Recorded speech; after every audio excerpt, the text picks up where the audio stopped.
For today's video, nangati ang aking paa as usual. So mag-abroad tayo, pupunta tayo sa Wissembourg, France. Gamit ang Deutschland ticket o ng German ticket.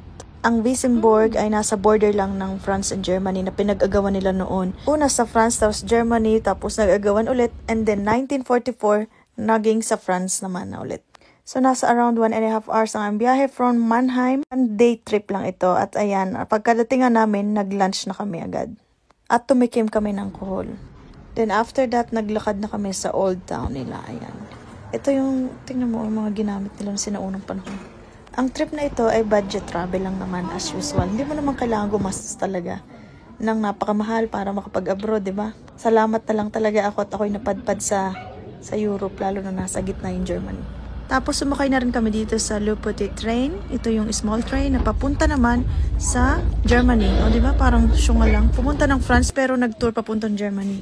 Nandun kasi yung Wine of German House. Ayan. So tirinay na rin namin. Nag-stay kami ng 1 hour. After ng wine tasting, back to France naman. Follow for more. Sinubukan nga namin itong French restaurant dito sa Wissembourg, France. Nasa 4.3 ang ratings dito sa Google. So, ayan. May papugon sila dyan. So, pagdating namin sa Wissembourg, hindi rin naman alam ko saan pupunta. So, nag-ikot-ikot lang din kami doon. Then, nagutom na nga ang mga bakla. Kaya, kumain na kami dito sa Mirabay. Parang naging tourist attraction na rin itong kanilang pugon. Kasi live na live nagluluto sila ng pizza at saka ng mga flammkuchen. Ayan.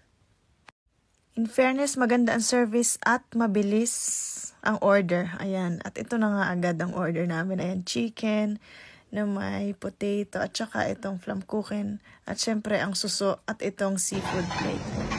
So, ang order namin magkakaiba pero buffet style. Tikim-tikim, di ba? Very Pinoy. So, matotal, nasa tig 21 euros lang kami. Kasama doon yung tip. Masarap din talaga yung food, 10 out of 10. For today's video, sasakay tayo ng tourist train dito sa Wissembourg, France, papunta sa pabalik ng Germany actually. Itong Wissembourg nga ay nasa boundary ng Germany and France.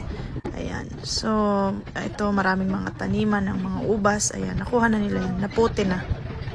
At ito na yung palatandaan na nasa Germany na ulit kami. Nasa 45 minutes yung ride na nagbayad kami ng 8 euros. Ayan. Pwede kami magstay ng 1 hour bago namin sakyan yung sunod na train pabalik sa Wissembourg. Pumunta nga kami dito sa bilihan ng wine. Ayan, nag-wine tasting na rin kami.